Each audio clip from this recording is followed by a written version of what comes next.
Rio இந்த பக்கம் ரெண்டு லீட் ஹீரோயின்ஸ், இந்த பக்கம் original life heroines. What a life இல்ல. முன்னாடி குழந்தை வேற. ஸ்ருதி, ஸோ இந்த ஒரு பொசிஷனுக்கு ரியோ வரணும் அப்படின்னு ரியோ ஆசைப்பட்டதை விட ஜாஸ்தியாக அவங்க பார்ட்னர் தான் எப்பவுமே கண்டிப்பாக வந்து ஆசைப்பட்டாங்க. பார்ட்னர் நம்மளோட ஒரு பெரிய ஆளாக வரணும் அப்படின்ட்டு தான் எல்லா பாட்டுமே நினைக்கக்கூடிய ஒரு விஷயம். வந்தாச்சு அதோட இனிஷியல் ஸ்டேஜ் அப்படின்னு வந்து சொல்லலாம். ஸோ எவ்வளோ சந்தோஷமா இருக்கு இந்த மொமெண்ட். திடீர்னு ஸ்டேஜ் வருஷம்னா எனக்கு என்ன பேச தெரியல, பட் பயங்கர ஹாப்பி.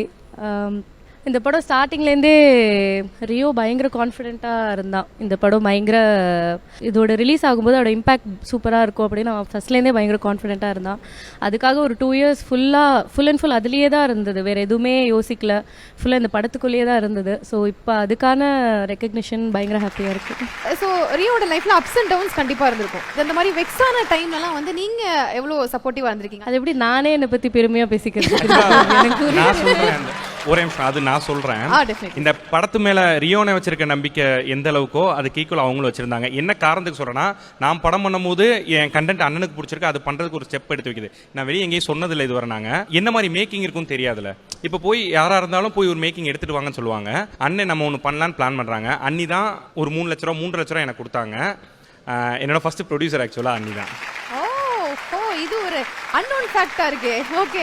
ஸோ அண்ணன் நம்புறதுக்கு ஈக்குவலாக அவங்க நம்புறனால தான் அப்படி அந்த பாண்டு தான் இங்கே இருக்கிற எல்லாமே. எங்களை நம்பி அந்த இது எல்லாமே பண்ண ஆரம்பிச்சது. ஸோ என்னோட ப்ரொடியூசர் ஸ்ருதியவா நம்ம லாஸ்டா ஸ்டேஜ்ல ஏற்றிருக்கோம். எஸ். ஸோ இவ்வளோ ஹாப்பி மூமெண்ட்ல பாப்பாவும் வந்து கூட இருக்காங்க. பாப்பாவோட பேர் என்ன? ரித்தி பாப்பா ஹாய். ஹாய் அப்படின்னு ஒரு தக் லைஃப் மூமெண்ட்டாக இருக்கு. ஸோ அப்பாவோட படம் பார்த்தீங்களா? பிடிச்சிருந்துச்சா உங்களுக்கு? ஆத்தாடி, நல்ல வேலை மைக்கு கொண்டு போய் நான் கொடுத்து பல்பு வாங்கியிருப்பேன். படம் பிடிச்சிருந்ததா உங்களுக்கு? ஓகே, அப்பாவுக்கு அப்படியே ஒரு ஒரு கிஸ் கொடுத்து அப்ரிஷியேட் பண்ணுங்க பாப்போம். மாட்டீங்களா? சூப்பர்.